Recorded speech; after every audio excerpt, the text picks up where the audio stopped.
Son las 10 de la noche y es la hora de opinar. Hoy con Ignacio Marván, Denise Dresser, Mario Arriagada y Pablo Magluf vamos a debatir la iniciativa preferente de reforma a la industria eléctrica que envió el presidente López Obrador a la Cámara de Diputados. Después va a estar con nosotros Marco Fernández, especialista en temas educativos, para hacer una evaluación de cómo va la educación a la distancia, la educación vía remota en nuestro país y cuáles son los retos hacia adelante si es que algún día, pronto, regresamos a las clases presenciales. Así que quédese aquí en Foro TV que ya comenzó la hora de opinar.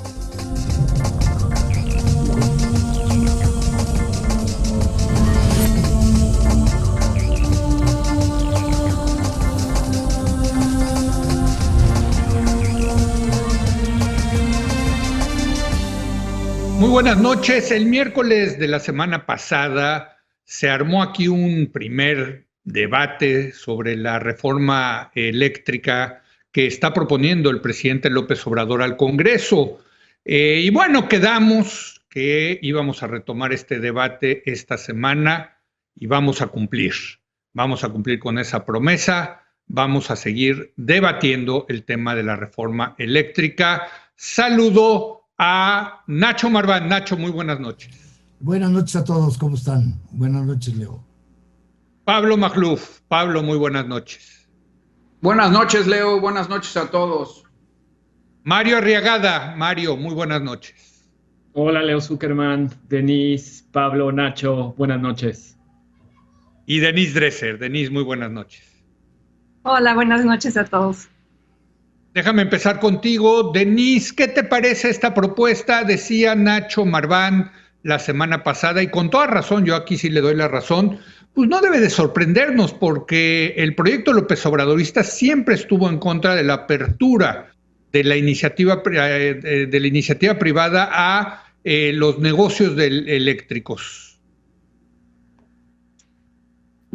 Sí, son congruentes en su visión regresiva de México, porque no solo es estar en contra de la inversión privada, es estar en contra del futuro, estar en contra del mundo, estar en contra de los acuerdos internacionales que ha suscrito México, incluyendo el Acuerdo de París. Y es estar en contra de nosotros como consumidores y como ciudadanos con derechos. La reforma que está proponiendo el presidente, y ayer dijo que él no quería cambiarle ni una coma, o sea, ya le dio una instrucción a ese poder soberano, que es el poder legislativo en México controlado por su partido, es una iniciativa que, para empezar, viola la Constitución, viola el Tratado de Libre Comercio con Estados Unidos y ya van a empezar las demandas. Viola acuerdos ambientales, como ya lo había dicho, y permite que la Comisión Federal de Electricidad se vuelva otra vez un monopolio abusivo. ¿Cómo no recordar esos tiempos que seguimos viviendo en muchos casos? Que nos llega la cuenta de luz con unos precios alarmantes, cuando la casa estuvo desocupada, cuando intentamos reclamar no es posible. Es un monopolio tan extractivo y tan rentista como muchas veces lo han sido las empresas privadas. Y creo que el problema histórico de México es que no ha habido buena regulación estatal y no ha habido buenos mercados competitivos. Y eso es precisamente lo que se estaba buscando, con una reforma que, por cierto, tiene mucho de criticable, la de Peña Nieto, a la cual tergiversaron en los hechos con mucha corrupción, una reforma que fue comprada con sobornos a los legisladores. Todo eso es cierto. Pero la apertura que provocó nos encaminaba a un mundo, como tú decías, Leo, de apertura, y un mundo hacia el cual se están dirigiendo todos los otros países del planeta. Yo me imagino al presidente López Obrador, su gobierno es como un carro y esto lo decía Paul Alejandro, un experto en energía, el otro día, es como un carro que ha decidido dar vuelta en U y está en una carretera y sigue empeñado en manejar en sentido contrario a todos los carros que vienen. Todos los carros que vienen que ya son eléctricos. Todos los carros que vienen que en 5 años los eléctricos van a costar mucho menos que los que usan gasolina.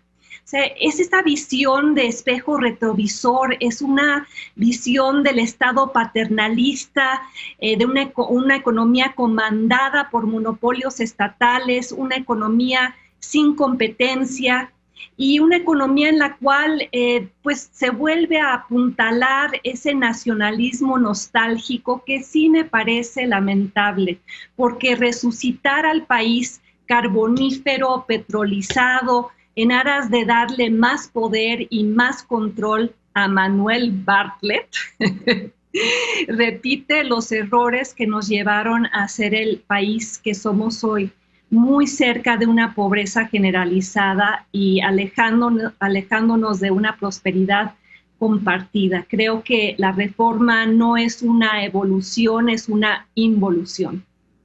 Nacho. Está muy chistosa, digamos, la epopeya a favor del mercado que lanzó Denise. Creo que es una reforma mucho más modesta. Yo nada más quisiera dos puntos para empezar. Insisto, es una discusión que viene desde hace mucho tiempo, en donde ha habido toma y daca, avances y demás. Creyeron los que están a favor de mucho mayor predominio del mercado, que tenían una palabra definitiva en el 2013. Esto no necesariamente es así, y inclusive ahora volví a revisar con calma la reforma de 2014 y es bastante menos pro mercado de lo que yo la había leído en su momento, digamos, y a la que me había opuesto. El 25 constitucional sigue diciendo que, tratándose de la planeación y el control del sistema electrónico nacional y del servicio público de transmisión y distribución de energía, es el sector público el que tiene a su cargo de manera exclusiva, y la ley establecerá participación de otros. Luego el 27 dice: corresponde exclusivamente a la nación la planeación y el control del sistema eléctrico nacional, así como el servicio público de transmisión y distribución de energía eléctrica, y habrá participación de particulares en los términos que establezcan las leyes. El 28, no constituirán monopolios las funciones que el Estado ejerza de manera exclusiva en la planeación, el control del sistema eléctrico nacional, así como el servicio público de transmisión y distribución. El matiz viene, y es ahí donde estuvo la controversia del decreto anal en la Corte el otro día, en donde el Estado contará con inmediatamente dice que el Estado contará con una Comisión Federal de Competencia Económica que tendrá, digamos, garantizar la libre competencia y buscar, digamos, que se eliminen las restricciones al funcionamiento eficiente de los mercados y ordenar incluso las medidas para eliminar las barreras a la competencia y la libre concurrencia. Entonces tenemos una tensión y una contradicción dentro de la propia Constitución, que inclusive también está en el tratado. En el tratado, México logró reservarse, digamos, mucha autonomía en materia de políticas públicas en energía, pero hay cláusulas como esta en inversiones y en competencia. Entonces, lo único que trata esta reforma, más allá de regresar a los dinosaurios o lo que tú quieras y mandes, es revertir la ley, cambiar la ley para revertir, en primer lugar, la subutilización que se ha dado, no desde antes del 14, pero después de 2014 con mucho mayor importancia, la subutilización de la planta instalada por Comisión Federal de Electricidad.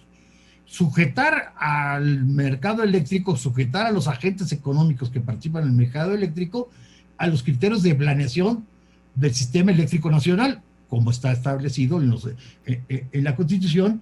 Y el punto clave aquí es donde han llovido chispas, donde llueven chispas y se exagera tanto de un lado como del otro, revisar los contratos que hay establecidos para 20 años en adelante, que si bien son rentables para las empresas, no son rentables para el gobierno mexicano. Entonces, poner, digamos, una posición dura para empezar un proceso de negociación. ¿Pasará o no pasará? Es decir, en primer lugar, yo creo, en la Cámara de Diputados saldrá prácticamente como está la iniciativa, en el Senado tendrán que hacer algún ajuste, y ahí hay varias posibilidades en adelante.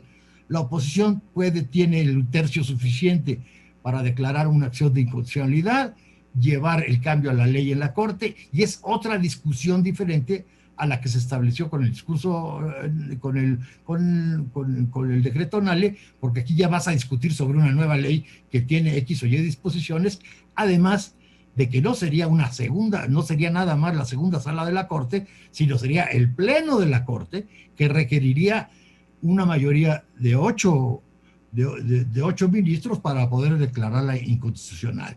Suponiendo que prospere, te irías al tratado en donde no se va a romper las relaciones con Biden y con el gobierno de Estados Unidos. Simple y sencillamente te vas a ir, los afectados por los contratos, pues te vas a ir a una mesa de reclamos en donde habrá litigios y se acabó. Muy bien. A ver, Mario. A ver, yo veo tres cosas muy distintas aquí y hay que tratarlas por separado, yo creo. Uno, obviamente, monopolios estatales en industrias energéticas existen y han existido en países desarrollados, no desarrollados, nacionalistas, no nacionalistas. Ese no es el problema. Yo creo que ese es un falso dilema. La vez pasada terminamos el programa diciendo, pero es que el Estado, el mercado... yo creo que no es un asunto de nacionalismo nostálgico lo que aquí es el problema. Tampoco creo que el monopolio estatal de la CFE para distribuir sea el problema. Sin embargo, ya eso puesto de un lado, hay el problema de que por la reforma energética los mercados de producción de la energía se supone que ya no son un monopolio, que la afectación que pueda hacer el Estado por sus estrategias de compra tienen que ser reguladas con una lógica, pues sí, de mercado, pero de mercado en el sentido competitivo de que eso sea beneficioso para el consumidor, para la nación, para el comprador, que es el Estado, con nuestros impuestos de esta energía. Y ahí es donde ya empieza a ponerse difícil, ahí es donde la Suprema Corte es justamente la que va a decidir, y que ya hay antecedentes que se inclina a pensar que la afectación que pueda hacer la CFE a esos mercados es importante y tiene que ser reconocida. Yo creo que qué bueno que en este caso la Suprema va a tener una posición, porque los organismos reguladores se han visto debilitados a la hora de poder decidir qué hacer.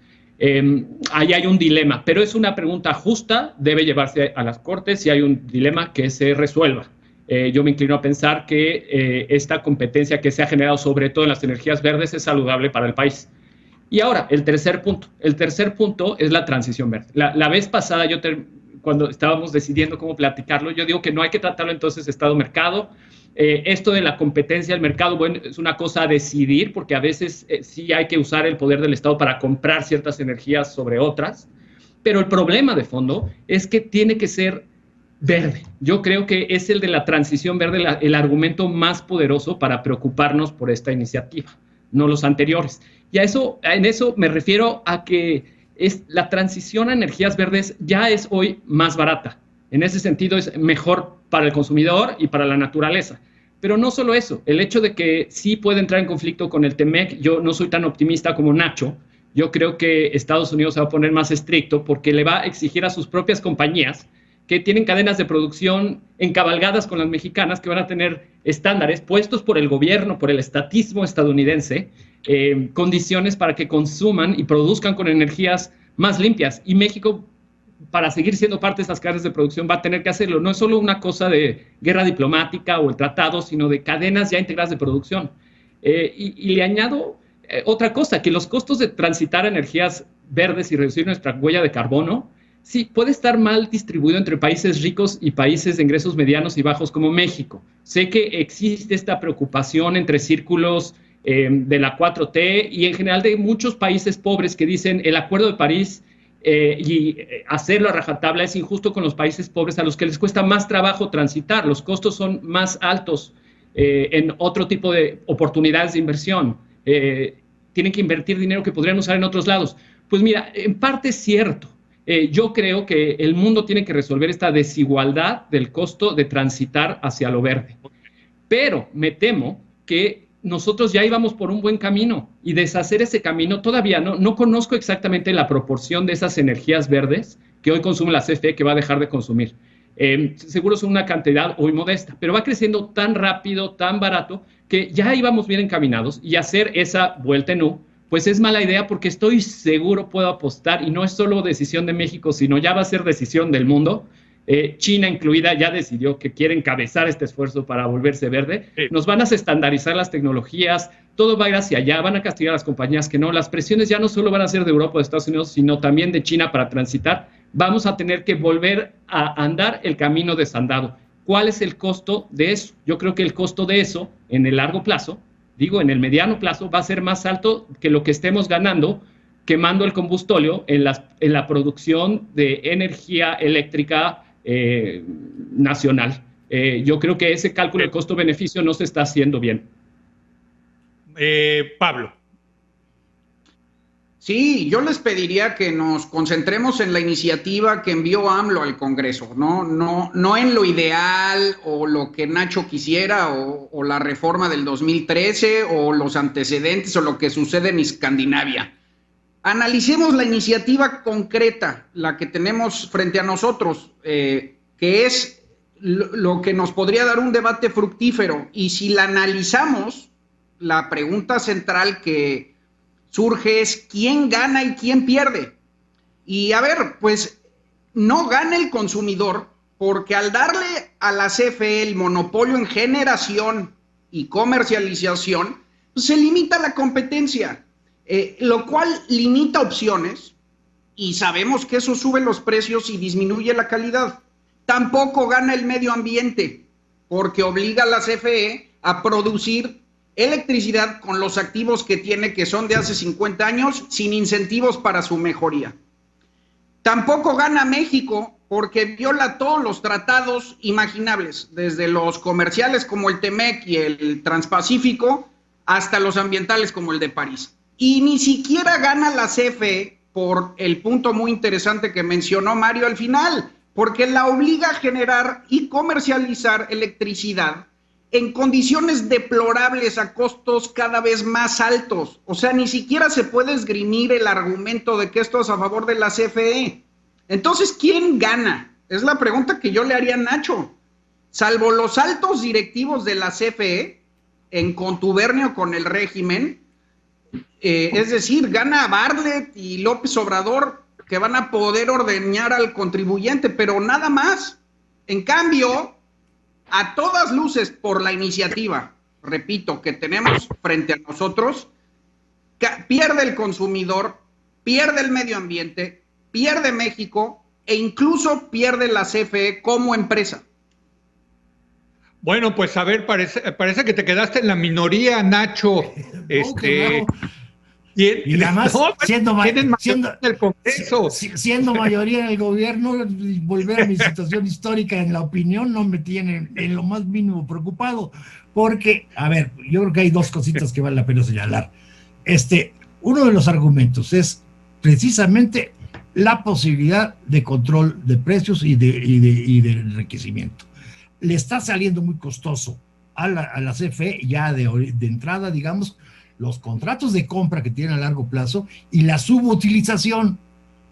O sea, es absurdo que hayas tú pactado, digamos, un crecimiento en donde subutilizas tu capacidad instalada y evidentemente tienes mal control. Y con respecto a lo que había dicho Mario, sí, lo de la eólica y la solar y las energías verdes está muy bien, la proporción, como él mismo dijo, es mínima, pero la disputa, digamos, el conflicto de intereses y la lucha, digamos, por ampliar o no la participación, está fundamentalmente en las de ciclo combinado, que son energía limpia, en donde se le daba preferencia a las nuevas privadas versus las que tiene efectivamente la Comisión Federal de Electricidad, que es una buena parte del mercado, y es ahí donde se está tratando de revertir las condiciones de la contratación. Muy bien, a ver. Lo de las verdes porque se oye muy bonito, ¿verdad? No, bueno, es que se oye muy bonito porque efectivamente le estamos dando en la torre al planeta. Oye, Nacho. Leo, perdón, pero Perdón, Leo, pero yo quiero que Nacho conteste mi pregunta. ¿Quién gana? ¿Quién gana con esta iniciativa? A ver, yo también quiero... ¿Quién gana? Gana el Estado en el control de la industria para poder, digamos, tener mucho mayor control de precios que de otra manera no tendría y sostener, digamos, un precio bajo al consumidor que de otra manera no tendría capacidad de controlar. A ver, yo quiero responderle tanto a Mario como a Nacho. A ver, Mario, tú dices que no hay una nostalgia restauradora nacionalista aquí. Hace unas semanas, Manuel Bartlett tuiteó, y lo cito, hace 60 años la generación de energía eléctrica pasó a manos de empresas nacionales gracias al entonces presidente López Mateos, suceso que hoy refrenda la actual administración que busca que el 54% de la generación sea para la Comisión Federal de Electricidad. Y ese mismo día se publica un estudio sobre cómo los precios de la energía solar se han vuelto increíblemente baratos. Sí, hay monopolios estatales funcionales, competitivos, buenos en el mundo. La Comisión Federal de Electricidad, Mario, no es uno de ellos. Ha sido, y quieren que regrese a ser un monopolio caro, ineficiente, expoliador y contaminante. Y la nostalgia busca preservar eso que no funcionó, prometiendo lo incumplible. Y regreso a lo que argumentaba Nacho. Le preguntan, ¿quién va a ganar? Y él mismo dice, gana el Estado. Y enfatiza el nuevo esquema, la iniciativa del presidente va a ser rentable para el gobierno. Rentable para el gobierno a costa del consumidor. Pues no eso de que no querían un gobierno rico y un pueblo pobre. O sea, aquí el verdadero ganón va a ser Bartlett y el control que tenga sobre la compañía y los negocios que pueda hacer, y el gran perdedor va a ser el consumidor mexicano. Y simplemente en cuestión de cómo funciona la lógica económica, para que se mantengan los precios bajos, Nacho, tomando en cuenta que los costos de producción de 1 kilowatt de la Comisión Federal de Electricidad, no sé si son 10 o 20 veces más que el promedio a nivel global. Para mantener bajos los precios para el consumidor van a tener que subsidiar la empresa. Y eso implica dinero de nuestros impuestos para ir a subsidiar a una empresa estatal con tal de que sea el monopolio estatal dominante por una cuestión de nacionalismo malentendido e, insisto, nostalgia restauradora. Si no pueden hacer eso, van a tener que subir los precios. No hay de otra. O subsidias o aumentas los precios. Y ese va a ser el escenario al que nos vamos a enfrentar, más allá de todos los otros costos que entraña para México ir en contra del mundo. No es cosa menor que nos salgamos en los hechos del Acuerdo de París, Mario. No es cosa menor que violemos, creo que son 43 acuerdos comerciales que incluyen estándares de generación de energía renovable, como lo argumentó Ricardo Rafael en una columna hace un par de días. No es cosa menor que mientras el mundo se transita a otros esquemas, basándose en energías que son increíblemente baratas y limpias, este gobierno insista en gobernar con la mirada puesta en el espejo retrovisor. Bueno, a ver, venga Mario, y luego, porque sé que Nacho también quiere contestar, pero también Pablo, bueno, todos quieren hablar. Yo consta que no me he metido, pero tengo también... Hay que reconocértelo, porque es un tema que te ha ido la sangre también. Mario. Bueno, soy muy rápido para ver si quieres tú añadir algo, Leo, del lado promercado. Mira, yo no soy antimercado, no creo que los monopolios estatales en producción y distribución de energía en el pasado hayan impedido el florecimiento de muchos otros mercados. De hecho, Denise saca el caso de López Mateos como si hubiera sido malo. Yo creo que el presidente López Mateos, aunque estatizó lo que se había construido en producción y distribución de energía eléctrica en un país que vivía de noche porque no había luz, y se construyó de público-privado increíblemente bien y rápido en el país. Después con López Mateos, con la estatización, se siguió un modelo que no era decadente. Lo decadente vino después por malas decisiones, que sí se pueden tomar, pero el problema no es el monopolio estatal, no se le puede decir nostálgico a cualquier intervención estatal en este tipo y despedirlo solo por eso. Lo malo son las malas decisiones que se toman administrando esos grandes monopolios estatales. Y en este caso ya dejó de ser un monopolio. Lo que se está discutiendo ni siquiera es si vuelve a ser el monopolio de la producción. No es para nada eso. Son los términos de los contratos. Es una cosa mucho menor. Entonces, Denise, tampoco hay que exagerar. Es mejor apegarse a la verdad para saber de qué estamos hablando. Entonces, López Mateos, los monopolios, no es nacionalismo nostálgico. Lo que sí es un error, y yo creo que ahí hay que dejarlo, es la lucha es correcta o incorrecta sobre los contratos del ciclo combinado. Tiene razón en eso, Nacho. ¿Es esto solo una pelea de poder para ver quién manda más? ¿Quién puede imponer las condiciones que quiere, saltándose o estirando la ley, o yendo a Estados Unidos a quejarse y haciendo un escándalo? Bueno, a lo mejor es el Estado ganando regencia sobre un mercado muy lucrativo donde sí había contratos leoninos, o a lo mejor es más bien malas decisiones de inversión porque el gobierno mexicano quiere quemar ese combustóleo para ahorrarse unos centavitos. Esto es lo que se tiene que discutir con expertise técnico, no con ideología de si Estado o no. Y por último, no, pero mucha ideología, Mario, hay mucha. A ver, Leo. Sí, éntrale. No, digo que dices que tendría que ser un tema técnico, pero la verdad es que es un tema muy político y muy ideologizado, esa es la realidad.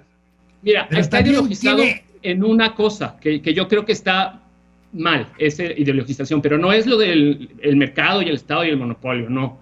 Lo que sí está mal es pensar que la soberanía energética pasa por hacer a un lado a las energías verdes y concentrarse en el petróleo, que es el baluarte de la nación. En eso sí está mal, porque la soberanía energética no está peleada con las energías verdes.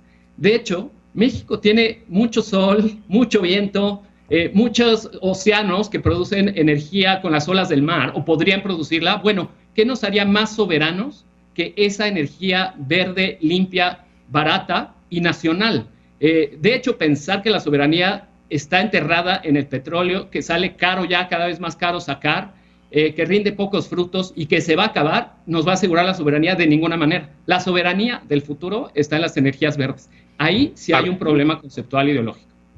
A ver, voy a dejar que Pablo, porque ha quedado ahí rezagado en sus intervenciones. Venga, Pablo.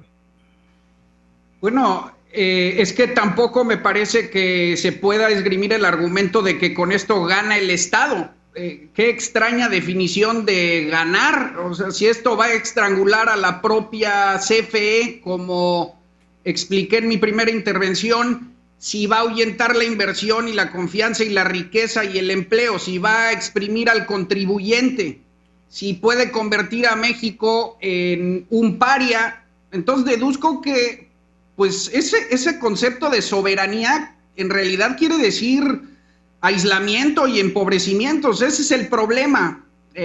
Y no, señores, la fortaleza no es la autarquía, no pelearte con el mundo, sobre todo con tus principales socios comerciales, no te hace más fuerte ni más soberano, te hace más tonto.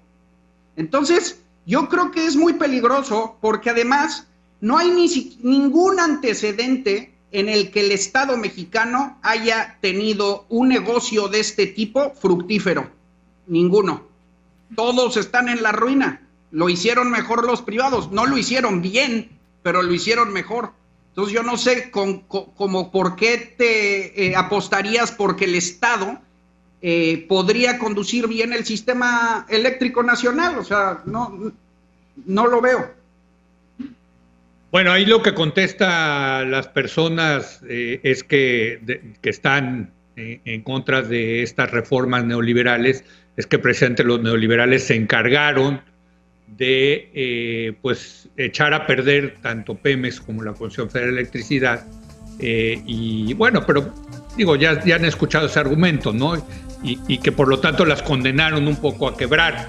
Yo no estoy de acuerdo, desde luego, con ese argumento, pero tengo que hacer una breve pausa. Está bueno este debate. Vámonos a un segundo segmento. Regresamos en un momento más.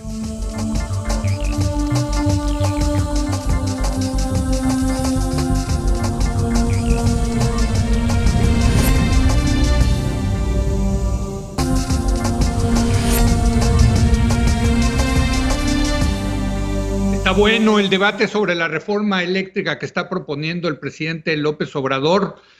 Nacho, te toca el turno y ha salido mucho la palabra soberanía y yo te pregunto, a mí el tema de la soberanía, como tú sabes, es un tema, es una definición pues muy gelatinosa, qué es soberanía y qué no.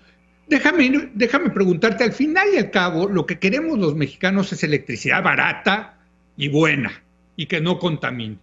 La pregunta es si esta reforma efectivamente al consumidor nos va a dar una electricidad más barata, de buena calidad y que no contamine.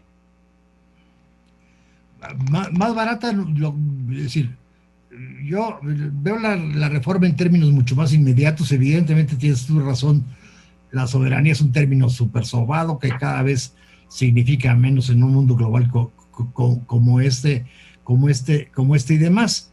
El propósito, digamos, de la reforma, el propósito declarado de la reforma, sí es dar, digamos, una energía más segura, digamos, en términos de que no dependes de la intermitencia de las otras fuentes de energía. Ese es un argumento, es decir, prefiero seguridad en el suministro que la intermitencia que me daría, digamos, mayor rentabilidad, etcétera, etcétera.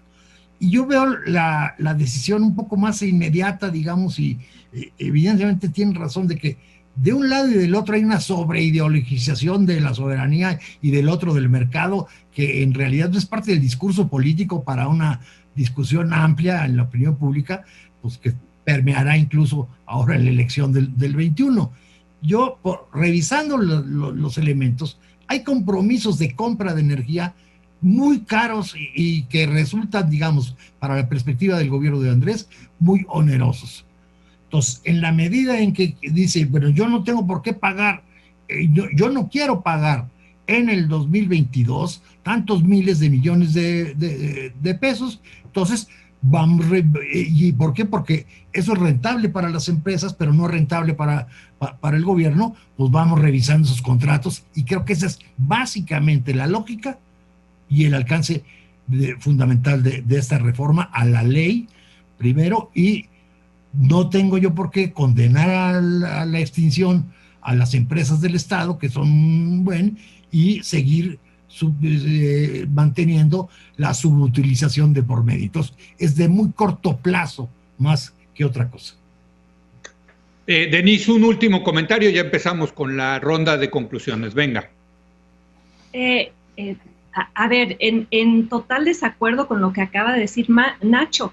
Él dice que detrás de la reforma hay esta lógica de que el gobierno del observador quiere la energía segura, aunque esa energía sea más costosa y sea más sucia. A ver, la intermitencia no es producto de las energías limpias o renovables. Y pensemos en si la Comisión Federal de Electricidad va a ser la proveedora de esa energía que el gobierno asegura que va a ser segura.